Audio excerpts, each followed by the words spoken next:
Good afternoon. The Memphis Landmarks Commission is hereby called to order for its regularly scheduled meeting of today's date, April 24th. My name is Cindy Grivich Tucker, and I am the chair of the commission. Mr. Brett Ragsdale serves as executive secretary of the commission. Mr. Ragsdale, may I get a roll call? Yes, Madam Chair. Ms. Boyd? Yes. Mr. Gill? Here. Ms. Rainwater? Here. Ms. Tolbert? Here. Mr. Walker? Here. Mr. Winter? Here. Vice Chair Doss? Present. Chair Tucker? Here. We have a quorum. Thank you. The Memphis Landmarks Commission and the local historic district provisions are established to ensure preservation of structures that are of historic value to Memphis. Our function is to preserve significant resources, enhance community pride, and foster civic beauty and ensure compatibility within designated historic districts. The Commission is authorized to review projects and determine their appropriateness based on the design review guidelines. At this time, I would like to swear in the staff, wherever y'all may be. You may remain seated. Do you swear to tell the truth, the whole truth, and nothing but the truth, so help you God? Thank you. May I get a motion to approve the minutes from last month's meeting? So moved. May I have a second? Second. All those in favor? Aye. Thank you. Motion passes. Mr. Secretary, please provide us a secretary's report if there is one this month, and then explain the procedure for this meeting. Thank you, Madam Chair. I don't have a secretary's report, but I do want to note one item, that item number 1 is being held for 1 month. Okay. The procedure for this meeting will be as follows. I will introduce each case as listed on the agenda. Copies of the agenda are found on the right podium. Actually, I think they're found over at the center podium now. For each case, staff with the Division of Planning and Development will give a presentation. At the conclusion of the staff presentation, the applicant will have 5 minutes to present his or her case. After the applicant's presentation, the commission will hear first from those speakers in support of the application, then from those speakers in opposition to the application, and the speakers will have 3 minutes each. And then finally, the applicant will have 3 minutes to provide rebuttal. These times do not include questions from and answers to members of the commission. The chair may provide additional time provided both sides are given an equal amount of additional time. All parties who wish to provide testimony to the commission will be sworn in by the chair. If a member of the audience wishes to provide testimony in support of or in opposition to a particular case on today's agenda, he or she will need to fill out a speaker's card for the record. Speaker's cards are available at the front podium. Once filled out, speaker's cards can be submitted to any DPD planner at the left podium. We do not need speaker's cards from the applicant since their names are already part of the record. After all parties have been heard, the commission will close the public hearing, make a motion, and then deliberate on the case. All motions by this commission will be made in the affirmative. The bylaws governing the commission require the affirmative vote of a majority of the attending members to approve an application. The commission may also vote to hold an application for a period of 1 month. Madam Chair, I submit that all cases have been filed in proper order, all applicants have been notified of this hearing, and all notice requirements have been fulfilled. Thank you. At this point, the commission will establish a consent agenda. To establish the consent agenda, the secretary will call out each eligible case. If any member of the audience or the commission objects to a case being placed on the consent agenda, he or she should do so by a show of hands when the secretary reads the case. Once the consent agenda is established, the commission will vote on all cases placed on the agenda as a whole and will not hold individual public hearings on each case. Mr. Secretary, which items on our agenda are eligible? Item number 2, COA 2025-005, 43 Shady Lane in the Glenview Historic District. Item number 3, COA 2025-017, 919 Stonewall Street in the Valentine Evergreen Historic District. Item number 4, COA 2025-020, 790 North McLean Boulevard in the Valentine Evergreen Historic District.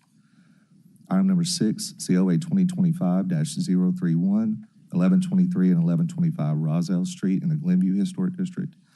And item number 7, COA 2025-032, 897 North Willette Street, Valentine Evergreen Historic District, with a friendly amendment that reads, it's a new condition that would read, existing landscaping and wood retaining wall in the front yard may be replaced and repaired as needed. No parking shall be allowed in the front yard beyond the driveway. And that is the consent agenda. Thank you. May I have a motion to approve the consent agenda as established by the secretary? So moved. May I have a second? Second. Thank you.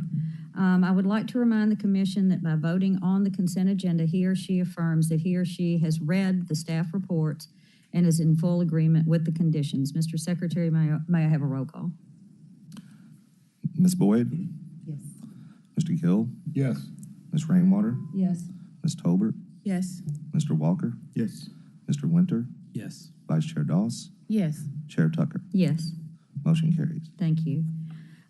If you are here for any of those cases just listed on the consent agenda, you have been approved. You do not need to remain at the meeting, but are welcome to stay for the remainder of the cases.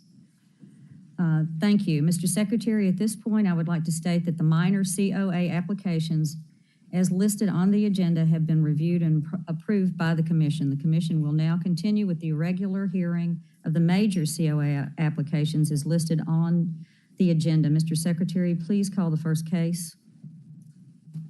Item number 5, COA 2025-028, 1056 Rayner Street in the Roselle Ansdale Historic District. Okay, thank you. Is the applicant present?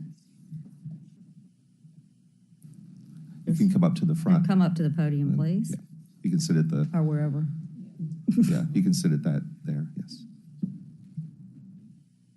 Okay, I'm fine. Is that on? Does it need? Oh, You can Okay. push Press the the button. little button there to the green light. There you go. Okay, 1, 2, 3. oh, yeah. Okay, would you state your name and address, please, My name is Edgar Herrera. and your address? My address, Uh-huh. 7209 Amberley Way Drive, Okay. Cordova, Tennessee, 38018. Okay, thank you. Would you raise your right hand? Yes, ma'am. Do you swear to tell the truth, the whole truth? Can you hear me? Yes, And nothing ma'am. but the truth, so help you God. Yes, ma'am. All right, thank you. I swear. All right, thank you. Yes, ma'am. Mr. Secretary, do we have any opposition to this case? No, ma'am, I believe the applicant would like to discuss one of the conditions. Okay, do we need to see the staff presentation first, or let him discuss first? I think it'd probably be best to see the staff presentation, a brief presentation. on Okay, it. we're going to look at what the staff says first. Okay. Right. Good afternoon. I'm Margot Payne with DPD. This is a 2-story, 4-square built in 1910 in Roselle Ansdale. It's been vacant and boarded up for a long time and recently had vinyl siding, replacement vinyl windows, but still had the original Tuscan columns and a single entry door with transom and side lights. The applicant has added brick veneer to most facades with the vertical board and batten on the second story on the front facade. All windows, doors, and porch columns were replaced, and they also installed a low brick wall and brick piers in the front yard, as well as a wood privacy fence in the rear. Even though vertical board and batten is not commonly seen, the new brick and board and batten materials are appropriate for the home. The replacement windows fit right into the original window opening layout, but the original front door with the side lights and transom have been replaced with an inappropriate double door, and the Tuscan columns have been replaced with inappropriate timber columns. So we're recommending approval with 6 conditions, which ensure the unpainted timber porch columns and supports are painted. The double front entry doors are replaced with a single entry door with transom and side lights like the original, and the fencing and parking areas meet the guidelines. So this concludes my presentation, and I'm happy to answer any questions. Do any of the commissioners have questions for staff first? I have one. In your report, you had recommended a belt to differentiate between the foundation and the brick. Did you decide to forego that? I discussed that in the material, the guidelines section for sure, Okay. because it does call for that, but I wasn't sure how to make that work Okay. with the way the brick is continuous, but I can see that. Yeah. Okay. Margot, you're right now, you have 11 conditions, or 10 really. The last one is just a default one. In the staff report, but you show 6 on there should be 6. Is there not 6 on the item report? number 2, correct? Item 5. Oh, I'm sorry, item number 5. I apologize. I just scrolled to the wrong one. Sorry, never Yeah, mind. no problem.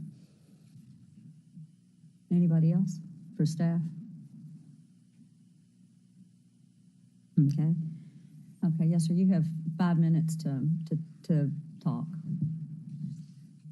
I just wanted to ask you if it is okay to leave the double doors in place the way that they are. What was your reasoning? Single door.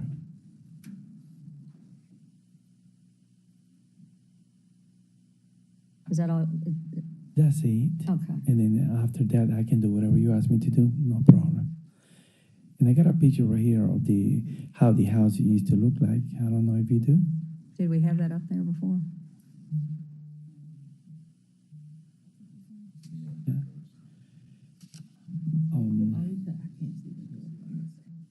The original door? Oh, now here it is. Oh, yeah. Okay. On page Before it was boarded up, but it's the same idea. Margot, is there an alternative? I guess he wants the double doors, is what he's saying, versus a single door. Is that what you're saying? That's right. Is there an alternative that you like that would work with the double doors or not? Or like something that dresses it up more? Double doors are not really seen at all in any of our historic districts, so it's a tough one. I was hoping that maybe because all the other window openings, they fit where the original openings were, but the door, since it was wide with the transom and side lights before, hopefully you could fit. It wouldn't maybe be the exact same size as the original, but same style. That would have the same header height and, to fit that space. What if you did a larger single door? With side lights? With side lights? Yes, Yeah, that's the recommendation, isn't it? yes. Yeah. Is it the side lights and the transom that need to come back, or is it just the side lights? What's in question? My recommendation includes transom and side lights, Okay. but, I think the side lights are key. Agree. Does this door that you put in fit into the same original opening? No, we made a little bigger. Okay. Yes, ma'am. Do you just like the look of it, or is it like a functionality issue for you? Functionality, just to put, Your couch or something? yes, sir. Sofa through? Yes, What is sir. that? Are you living there, or are you selling this? Or No, that's gonna be for my partner. Okay, We do business together. okay. He's gonna live in it? Yes, sir. He doesn't like a single door He doesn't. with side lights? That's right. He Don't like does. single door? So the original doors on these houses were really wide, and you can fit all kinds of furniture through them. I kind of agree with you. Yeah. No? As a person that lives in Glenview, I would say Wish you had 'em. sometimes Are you in a bungalow, or are you in a a square? bungalow. I'm not in Foursquare though. I'm in a Okay. bungalow, but it gets a little Dicey. dicey. Yeah, there's some angle, some geometry involved. Do you know the Getting size of the original door? Was it a 3-foot wide single door? Do you know? No, I don't have it. Because 42 at least. well, I was supposed to say, to Brown's point, can you go up to, if it was a 3-0 door, can you go up to a little bit of a larger single door and still get that same access that you need, and then just maybe have smaller side lights or something It's Okay. on the side? the shape of that and the shape of the windows in the door itself.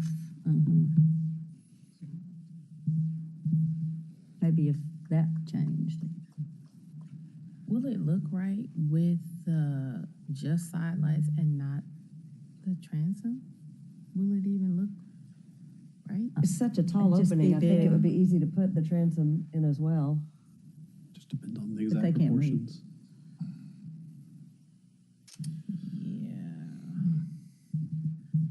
The trouble is that the doors are pretty out of character for the neighborhood. Almost all the houses have this at least side lights. Well, no, they have transom too, because that's how my house is built. And I was looking back at the guidelines that were quoted in the staff report. It said should be visually compatible with the surrounding buildings. Well, do you want to make a motion and then we can all talk? Or did y'all Yeah, want to yeah. ask him any other questions right now? Let's just talk. Okay. Make a motion. Okay, they need a motion in the positive. So moved. Here, let's see. Oh, we gotta read the Yeah. whole thing. I make a motion to approve, COA 2025-028, 1056 Rainer Street. Okay, is there a second? Okay, so what we'll do now is you can listen to us. We probably won't ask you any questions right now, but we're just gonna kind of talk like we were doing about this, but you can hear us. Okay, thank you, ma'am. Okay. Just to start out, I think I'd support Margot's point of view on this one. I think it's tough. The door really is out of character. I get the purpose of the usability side. But man, this house has already been changed a lot, and I think the front door's gonna really affect it. You can probably still get a sofa in there with side lights. Yeah, we can. My eye is so drawn to that door I know. Yeah, It is. that, And it takes away. yeah, I think so too. and it's Did- still that oval or whatever that tier, I don't, Are there specific dimensions on the side lights that they have to? I don't remember reading that. I didn't add any. Okay, so they could still be. It could still be a wider door. that's what I was gonna With ask. with more glimmer side lights. Side lights, right? Yeah. I would be in favor of that. Do any of us know offhand what the typical width, like my front door is very, very wide, but I'm not sure how wide it is. 3 feet. Like a standard door. But mine's Hers is like probably bigger. wider in my 100-year-old house. So it might be like a 5-foot wide. Pretty. 5. 5-foot wide. I think maybe it's either 42 or 44, I think. 5 foot is tall. Including you're talking about the door and Just the side door. lights? I don't have skylights. I have a very wide It is door and a transom over the top. I mean, I think the doors are usually between 36, and 42 inches. I think mine's probably, 42 and then. then the side lights, generally maybe about a foot wide. So if we could do a 42-inch door, that would accommodate most sofas coming in, or a refrigerator. I know this from experience. Yes, And then you can have the skylights and get the look back that the house is begging for. yes. Did we know that it was, I mean, was it a larger door? Do we know before? Well, yeah, no, he said he didn't know what size it was before. It looks like a 3-foot door, Right. just like a It's like a typical. 3-0 door. Yeah, it looks Yeah. like a standard door. He did say he widened the opening, the rough opening. Okay. Which, It's probably a 6-foot opening now. yeah, with the double doors. The door that's showing obviously wasn't the original door, so that could have been altered previously as well, The white one with Yeah. the numbered. with on the it? numbers sprayed on it, yeah. I think it's just plywood. Yeah. Okay. But even in that other picture, it still looks like the original, that one. The original yeah, opening, it was right, Still about right. 3 feet. This Of one. the historic application. Yeah, Oh. the one that's on the, yeah. The house, the changes to the house look nice. The doors just kind of detract, in my opinion. Yes. This is Roselle Lansdale? No. Where are we? Right here, yes. Yeah. You're right. I was trying to make it bigger. No, that's the plywood that was in. Here we go. Okay. Can we look at the doors on the houses on the rest of the street? Can anyone give us a Google view? Margot, you're anyone, okay.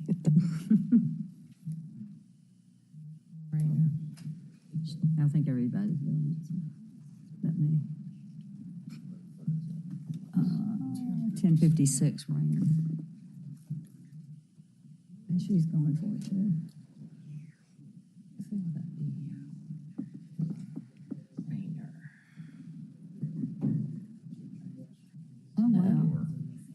I mean, the fact that he wants to build he's done this much work to this house in this incredible way. Mm-hmm. That's a problem.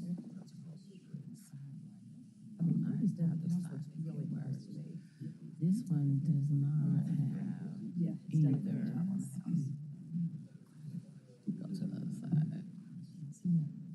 Right. Most I don't know what I'm Which, importantly, that one has different size windows.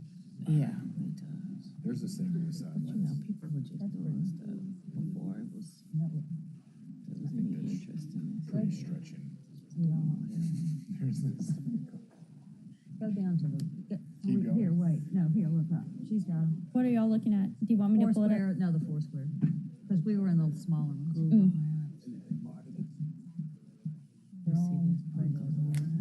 This one has a transom, but no side lights.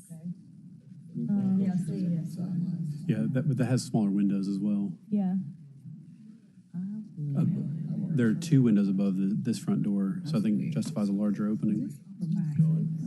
Before it totally loses control. Okay, do we have any other discussion? Hey, guys, excuse me, do we have any other discussion between us, and what we're talking about needs to be on record too? No, I don't think so. I just wanted to see that. Okay, you good? Okay, so let's call for a vote. Well, what are we deciding? Where do we land? Are we gonna do the wider door and side lights? Are we gonna specify dimensions, or like 4-foot door, 12, 1 foot side lights on each side? I don't think you. I think the requirement is a single door, side lights, Okay. maybe a transom. Yeah, I think What she's asking. what she's That's what asked she's for, asking. and number two is suffices for me. Let me go back to number 2. Okay. All right, ready for a vote? I think so. Okay. Ms. Tolbert, Yes. Mr. Winter, Yes. Mr. Gill, Yes. Ms. Rainwater, Yes. Ms. Boyd, Yes. Mr. Walker, Yes. Vice Chair Doss, Yes. and Chair Tucker. Yes. Motion carries. Okay, thank you. Thank you. Okay, do you understand? She'll talk to you and. Okay. Okay. Got you. Okay, so got much. you. Thank you. Okay. You want to call for the next? Yes, ma'am. Item number 8, COA 2025-034, 1379 Agnes Place in the Ansdale Snowden Historic District. Okay, is the applicant present? Okay, would you like to come up?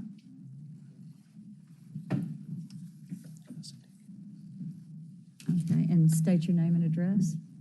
Is it on? My name is Jose Joaquin Lopez. I live in 1379 Agnes Place. Okay, would you raise your right hand, please? You swear to tell the truth, the whole truth, and nothing but the truth, so help you God. I do. Okay, thank you. 1 second. We have opposition, and so can we have the report? Yes, ma'am. Good afternoon, Chloe Christian with DPD. I'm presenting this case, COA 2025-034 at 1379 Agnes Place. This is a newly built American Foursquare home. They received a COA in 2018 and it was constructed in 2019.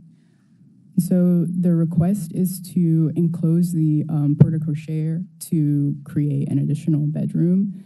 The applicant is also proposing to extend the front porch to the east and remove the front driveway and curb cut to replace with landscaping.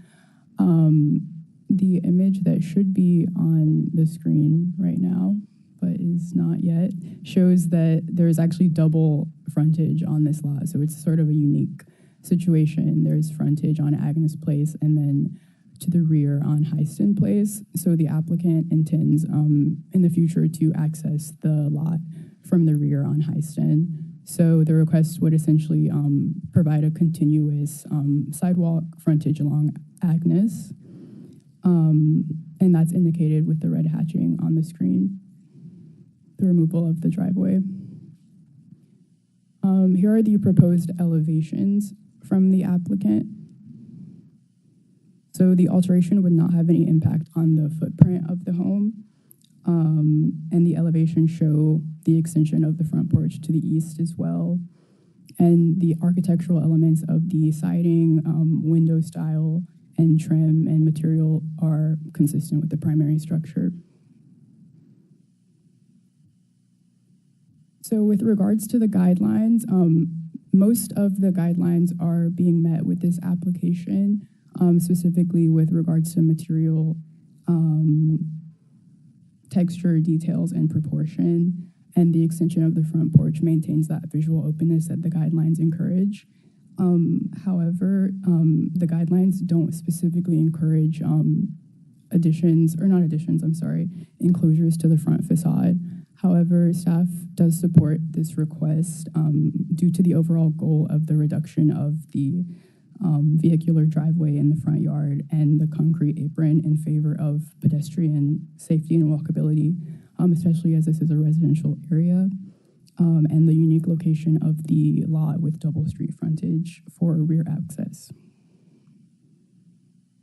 So staff recommends approval with 3 conditions for this application that are on the screen here. One would be the removal of the concrete driveway and apron to be replaced with landscaping and prohibit front yard parking, which the applicant agrees to. And 2, to ensure that the architectural elements of the addition match that of the primary structure. And then the standard final condition there. I haven't answered any questions. Thank you. Okay, thank you. Questions for staff, please? Chloe, I have a question. Can you discuss the section of the design guidelines about the additions to existing buildings? And a note, I guess my direct question is this a quote from the design guidelines that says the creation of an addition through enclosure of a front facade porch is inappropriate and should be avoided? Yes. Okay. And then the report goes on to talk about how this is partially applicable. Could you discuss that? Yes. So the guidelines do discourage addition or enclosing of the front porch, but there's no specifics on portico shares. So this proposal actually does not intend to enclose the porch. It will be extending the porch and enclosing the portico shares. So there's some interpretation there about that. Sure. Thank you. Do we have any images? We can do Google Maps or whatever, but of the back entrance on Hyson? Yes, I can pull it up on Street View. It's in that industrial, isn't it the industrial area? Yes. Mm-hmm. The back is in the You're really industrial area. sandwiched in all of that Yeah. area. Mhm. It's all wooden fence in the back. Most houses have a wooden fence, and a few houses have access through the back. You're on the east, this is on the east side of Bellevue or the west side of Bellevue? The east side, I That's think. what, this one. The isn't it? east side of Bellevue, Yeah, yes. that's what I was East thinking. side, yeah. And there's an access road back there? Oh, yeah, it's a regular street. It's. Oh, you know Hyson. where- Hyson, Yeah, oh, yeah. Hyson Yeah. is behind it. Okay, I got it now. Right. Yeah. 1 second. Okay, then we're done. We're good.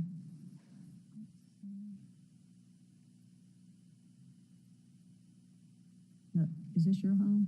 It is my home. It's a challenging little area that I'm always proud of what both sides are trying to do for years and years and years. Mm-hmm. Are we pulling something up? Oh, she was gonna pull up Hyson. While you do that, do you want to talk about? Yeah. Yes, Yeah. so, basically, I read the guidelines thoroughly. There's nothing about enclosing a carport. And even though it says that modifications to the front facade are discouraged, it also says that enclosing a side porch, as long as it's compatible with the aesthetics of the home, is acceptable. So to me, that is a big discrepancy there, because enclosing a side porch is a change to the front facade. So then, are front facade changes allowed or not, right? So that's a big discrepancy in the guidelines there. Now, this is not a side porch, this is a carport that, to be completely honest, I haven't been able to use as such because it is extremely narrow. Even though it's a new home, it was built like an old home in that regard, right? May I also point out that my house is one of the nicest houses in the neighborhood and will continue to be so after the addition. Okay, great. And you intend to add a driveway back here where we're looking at the. Yes, The back yes. view. So I already got a quote. I think I can get it done within the year. I didn't want to put it in the application because I want to have a little bit of flexibility in terms of my budgeting. Sure. Do you have any issues with the staff's recommendations right now? Not at all. Okay, Oh, okay. No. so we're good. Yeah. Yeah. Oh, that's right, you've got some opposition. Yeah. Okay. Yeah. Actually, so one of the first condition is part of the application. So to some extent, it's a little bit redundant because the application is to do all those things that are in the first condition. Okay. Did you want to say anything else, or do y'all have questions for who or for I'd be happy to answer any questions. anybody else right now? No. Okay, thank you. Okay, we have a couple of speakers. And if you wanted just to, they're gonna have to come up there, I think. Okay, Greg Kimball.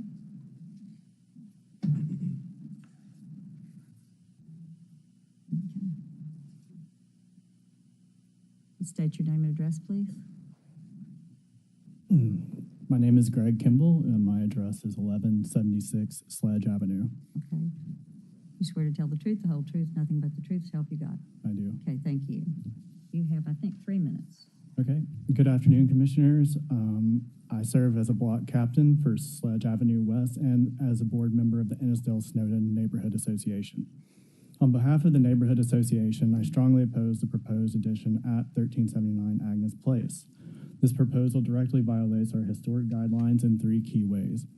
First, the addition alters the principal facade, the front-facing elevation of the home. Our guidelines clearly state that additions to principal facades are inappropriate and should be avoided. While the staff report distinguishes the existing structure as a porte-cochere rather than a side porch, this is a technicality. The report also suggests that this is a side addition rather than a principal facade, which also violates our guidelines.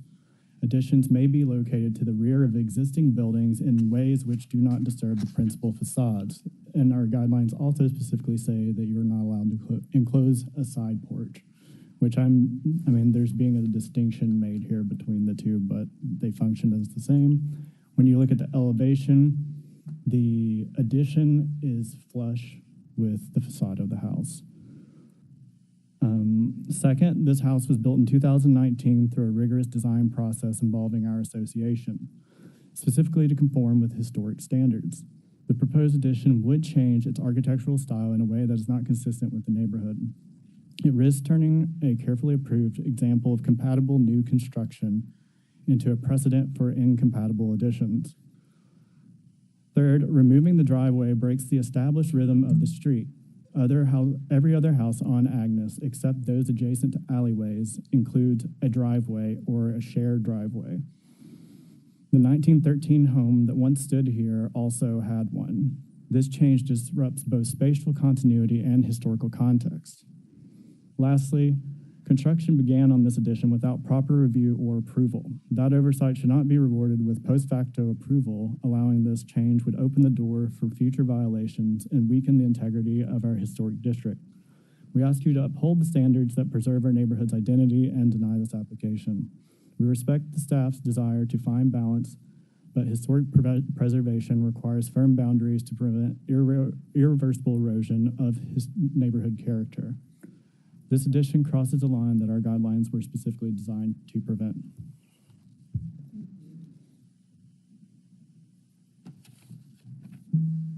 Do the commissioners have questions? I have one question. I'm not sure, maybe Chloe can answer. Are side porches or are they not allowed to be enclosed? We've gotten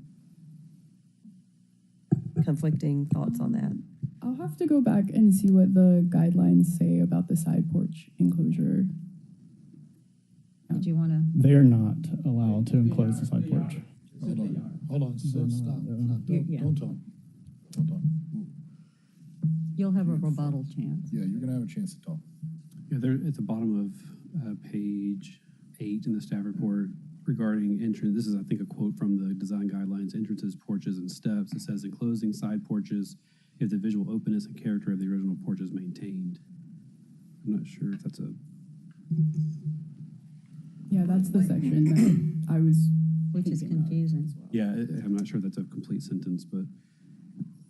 So what constitutes a side porch? Because technically, if this is meant for a car to park there, I understand that maybe they're not parking there, but how does that, what's the definition between the two? Because it can be a side porch or it could be a carport, or so it's, where do you draw that distinction? I would argue this is not technically a side porch. Looking at the street view here, there's a clear area where the porch begins and where it ends. There's like a raised foundation that stops in this area, and so I would argue that this section would be considered a porte-cochere and not a porch. So I'm in alignment with that I think the rub is the addition to. So there's it's kind of a six one way, half a dozen another, I would say, because there's the rule about additions to existing buildings, but then there's also, which seems to be a little bit in conflict, the porte cochere, right? So I don't know how we split. I mean, I think you did a solid job of splitting the baby here, but I don't know. Somebody will be unhappy, I guess. Okay, did you have any more questions for this speaker? Because we have another one. Because we can talk later. Okay, thank you. Okay, Karen Edwards. State your name and address. It's Karen Edwards, and my address is 1887 South Rainbow Drive, Memphis 38107. Swear to tell the truth, the whole truth, and nothing but the truth to help you God. I do. Thank you. You have 3 minutes. So I'm just here representing Midtown as a whole, and I know that I'm also serving on a board for that. And in my mind, when I look at this, when I first saw this, I thought I knew it was a newer home, and you could tell that. But this gentleman, when they started, they already had a stop work order. It wasn't really designed, they didn't start the process correctly. It is a new addition, and like the gentleman just spoke here from Annisdale Snowden, this particular home has already gone through like a lot of work to get to what it looks like now, and it's beautiful. And when Margot was panning through on the last case, and you saw some of the other homes, there's homes just like this one with a porte cochere, like on the street. And if you do that to this house and change the style, I think you are violating their design guidelines, and that would be an unfortunate thing. I'm in Valentine Evergreen, and I know there's a lot of other design guidelines out there that you all support. And, I think it would be really a disservice to not honor a community association's design guidelines. It says not to add that to the primary structure, and this is clearly in violation of that. So I'm just here to support them, but thank you for your time. Did y'all have any other questions for? Okay. All right. Okay, sir, you can come back up, and you have 3 minutes rebuttal time. 3 minutes or as many minutes as he had. Look, we'll decide. Just tell us. Just Okay. talk. Tell us. You can rebut. Okay, so let me just start by saying that there is no real flow to the houses on my street, right? There's there's a multitude of truncated or otherwise non-existent driveways or really parking paths, because a lot of them end up functioning as such. What I'm proposing here, which is the result of very careful work with Margot and Chloe, is something that gets rid of the driveway in a way that creates more landscape, right? So, and there are plenty of houses like that, right? There are plenty of houses in our neighborhood that have all front landscape and access through the back. It wouldn't make it a standout in that regard.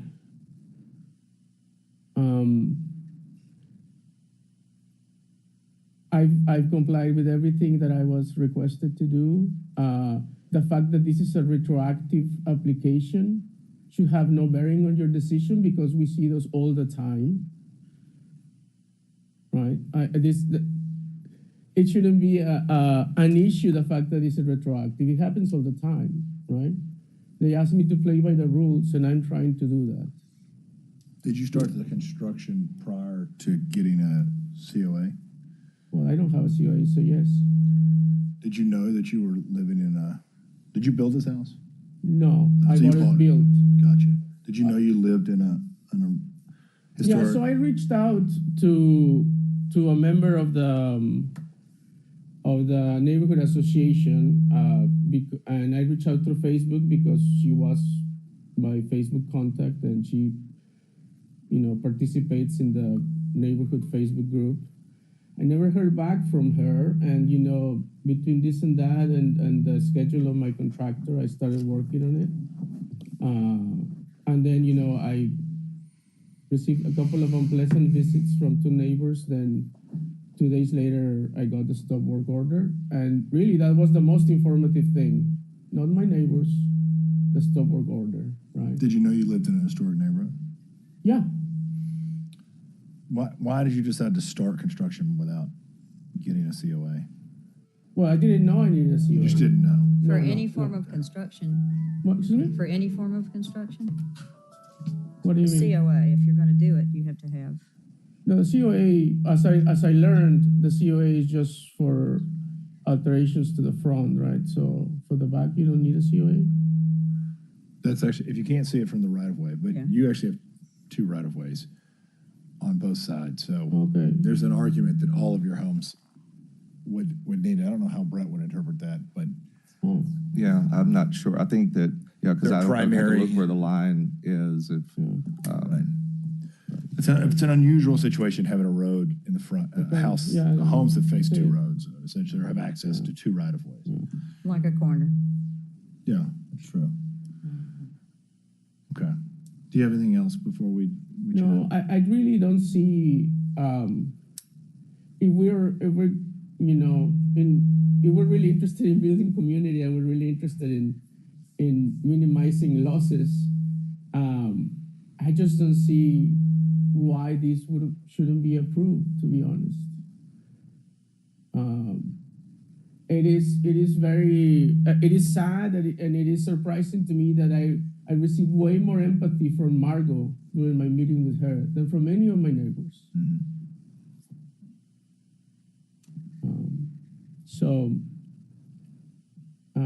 That's all I have to say. I'm at the mercy of your decision.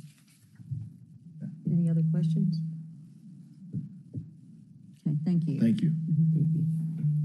Okay, could I have a motion in the positive if you want to. Sure. Motion to approve COA 2025-034, 1379 Agnes Place.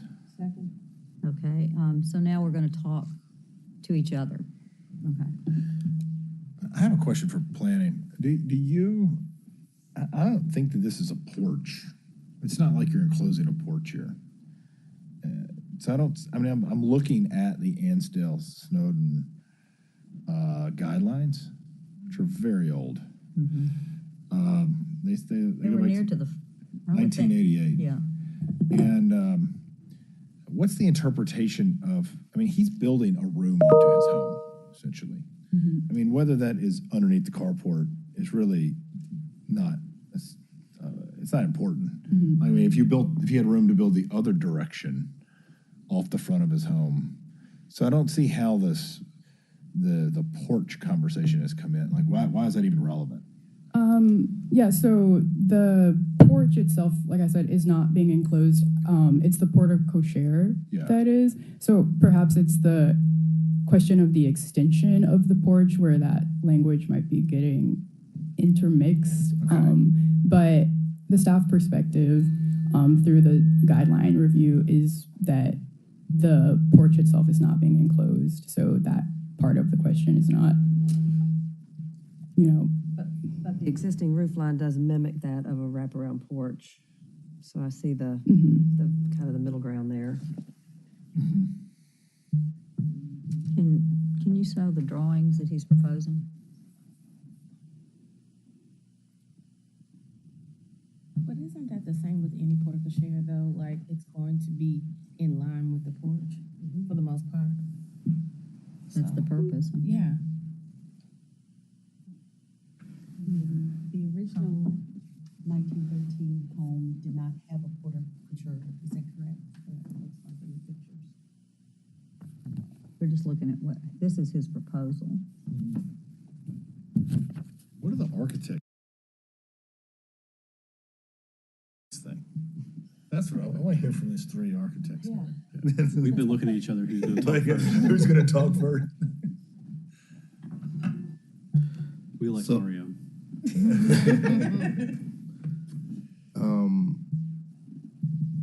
I personally don't have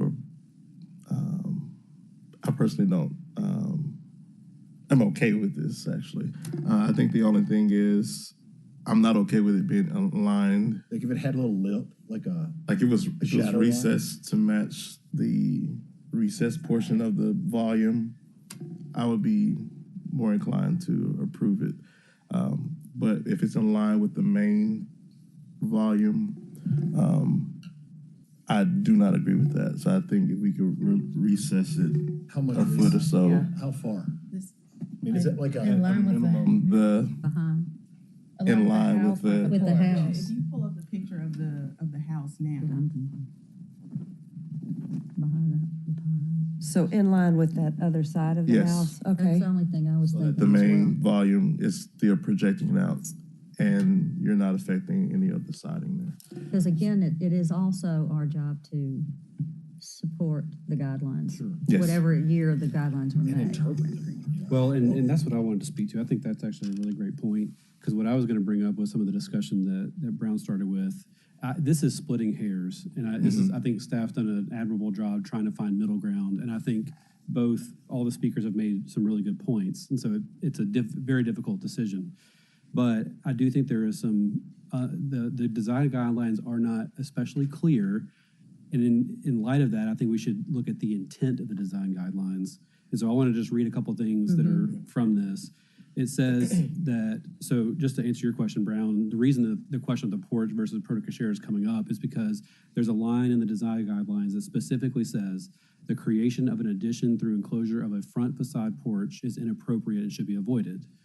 The applicant suggests, and staff agrees, that this is not a porch. However, it also says, the design guidelines say, additions should not be made to principal facades of existing buildings. Additions may be located to the rear of existing buildings in ways which do not disturb the principal facades, which the first speaker spoke to. And I think that's what Mario's just brought up. The fact that this is I think if I'm understanding the drawings correctly, the fact that this addition is in line with the main projection of the house makes it part of the principal facade. And pushing it back, I think, is a good middle ground to help support that. Because the rhythm would be a lot better. And No, sir, wait. Okay. We'll talk to you. Let us talk. And just one more thing I wanted to add. I think the first speaker also made an interesting point about the removal of the driveway, interrupting rhythm of the street. And I think, again, staff was trying to find middle ground there. And this is a unique case because it has two frontages. But I also think it's a really interesting point. So I wonder if there's a different solution there. I was wondering about the driveway too. So yeah, I agree with what they both said. I think the issue is in the design guidelines because it's referring to a side porch and an addition, and we don't have both conditions here. We only have one, and so it's a little bit confusing. So again, to Michael's point, I think that staff has done a good job trying to find the middle ground, and if that the side where the new bedroom is coming is recessed slightly, I do think that it makes a difference.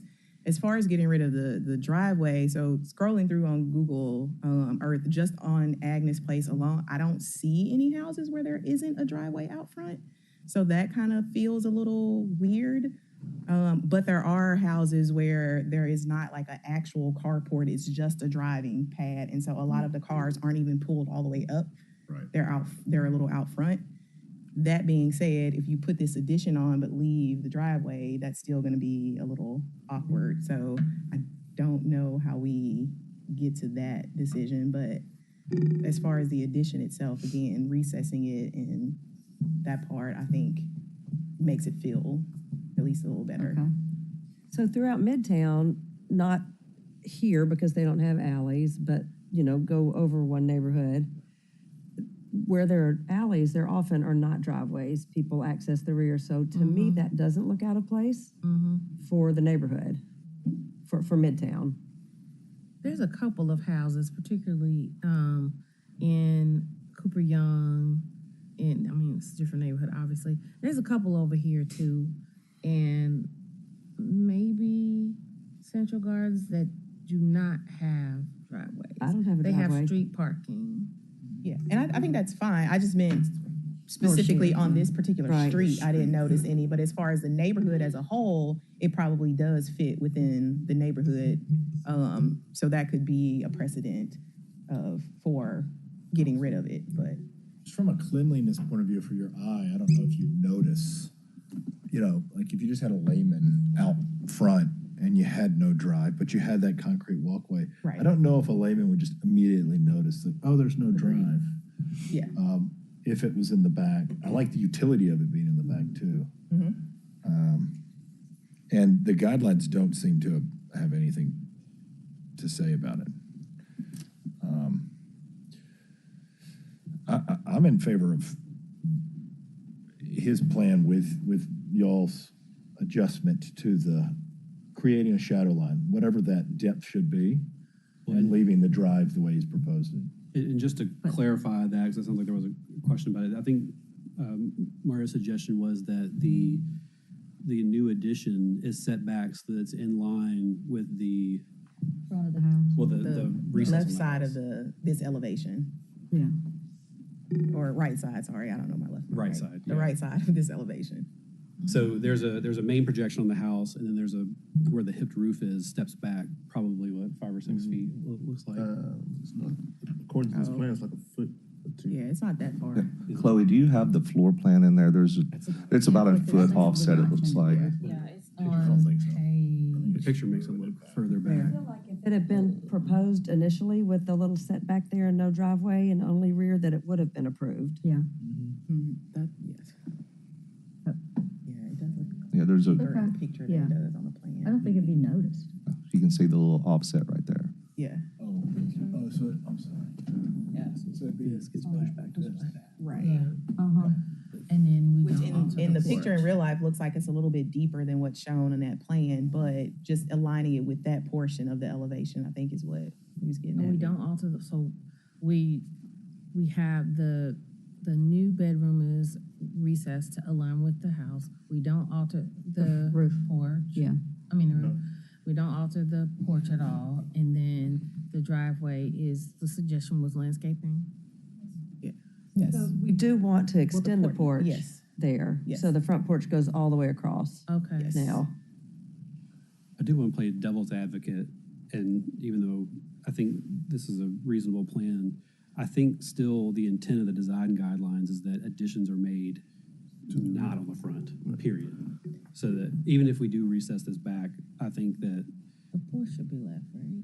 well, yes, but we're still affecting the primary street facade because we're enclosing a portion of the space that was open. So I just want to point that out. But you also can enclose the side porch. That's what I'm saying. There's a conflict So that's in the still- way that the it still design affects the guidelines. primary That's a great point. facade. And So- to Shelley's point, if this had been proposed this way originally, would it have gone through? I mean, again, that's hindsight, but to me, it seems like it would have. And so, again, if the recessing of that section, extending the front porch over, removing the drive and placing with landscape and then having the exterior drive seems to be the best solution, compromise, if that's the best. And when word. you're looking at the guidelines, how close is that to Right. that, Right. to their guidelines? Yeah. Well, I think that's a really good point. I think speaking to the neighbors, I think that's the only reasonable interpretation we can make now. So I would suggest y'all take a close look at that, maybe consider cleaning it up to make sure the intent is clear. Because I think Well, that's a great point. in a statement too, when was Landmark started? 1985, were we?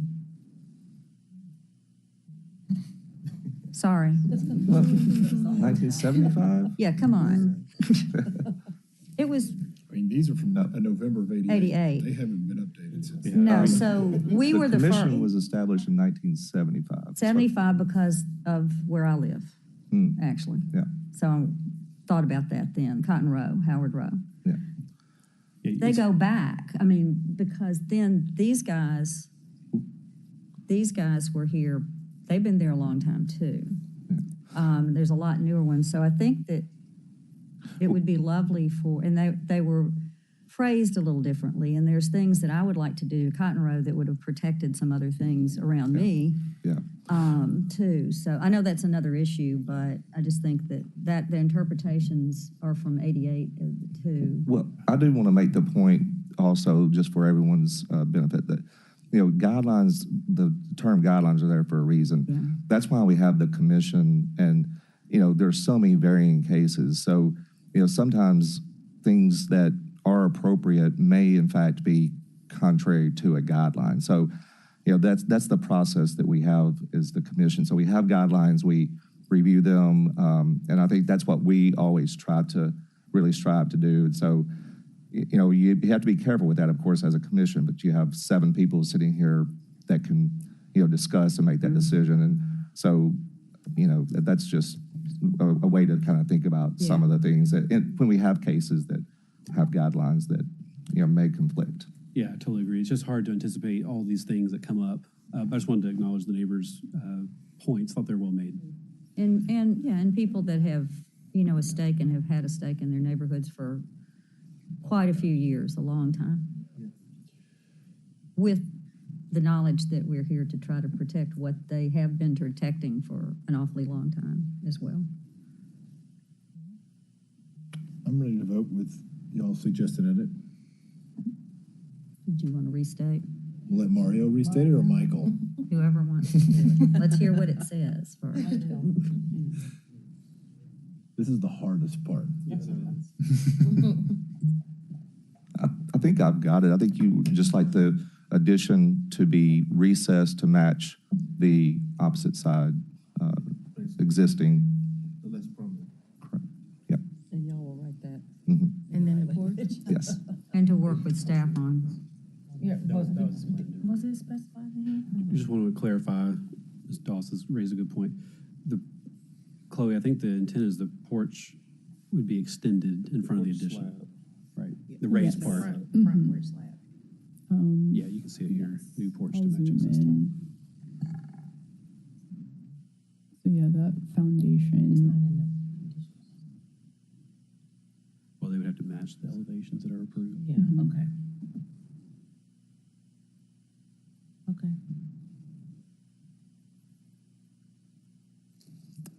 Okay, can Ready I for a call vote? for a motion? I think we've got the motion Okay. with no We've got a objection to second? we got a motion second. Is there any objection to the amendment to that? Okay, ready for a vote? Mr. Winter, Yes. Ms. Rainwater, Yes. Ms. Boyd, Yes. Mr. Gill, Yes. Ms. Tolbert, Yes. Mr. Walker, Yes. Vice Chair Doss, Yes. and Chair Tucker. Yes. Motion carries. Is there anyone else? That was the last case, so Okay, so do you have any announcements?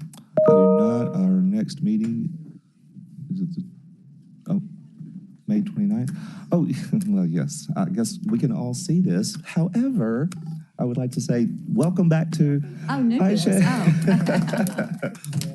business. Almost. Yeah, I Where is missed that that. baby right now? I know. Is she on the 3rd floor? No. Maybe in May we should have a visit from Matilda. That would be nice. So. All right. And we're so glad she's back. So yes.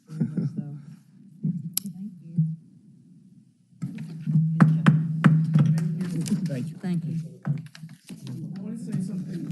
Go ahead. I'm a tenured professor at the University of Memphis, and